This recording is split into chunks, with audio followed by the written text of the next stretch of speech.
జగిత్యాల జిల్లా కోరుట్ల మండలం ఐలాపూర్ గ్రామంలో ఉపాధి హామీ కూలీలకు పని కల్పించాలని తహసీల్దార్ ఆఫీస్ ముందు ధర్నా నిర్వహించారు. ఐలాపూర్ గ్రామానికి చెందిన ఉపాధి హామీ కూలీలు ఉపాధి హామీ పనులకు రాకుంటే జాబ్ కార్డు తొలగిపోతుందని ఫీల్డ్ ఆఫీసర్ చెప్పారని గ్రామస్తులు అన్నారు.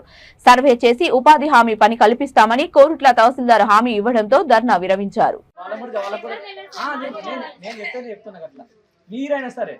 మీరు ఆ రోజు ఆ పొద్దున గ్రామ పంచాయతీ కాడికి మా సర్వేరు మా గిరిదారు మా బీఆర్ఏలు 9 గంటలకు ఉంటారు. ఇక్కడ గ్రామ పంచాయతీ అంటారు సోమానాడు. అక్కడి నుంచి వెళ్ళి నరసింహలకుంటకు పోతారు.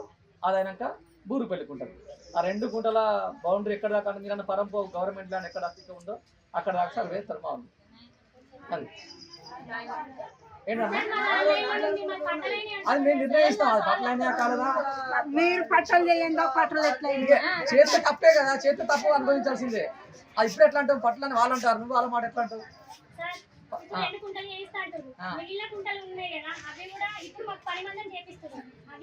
నేను అనేది అంటే సోమవారం నాడు మాత్రం వీటిని వేస్తా అంటున్నా.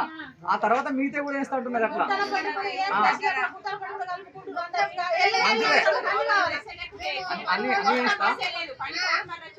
అన్ని ఇస్తా మీరు ఇటు సపోర్ట్ అన్ని ఇస్తాను.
అక్కడే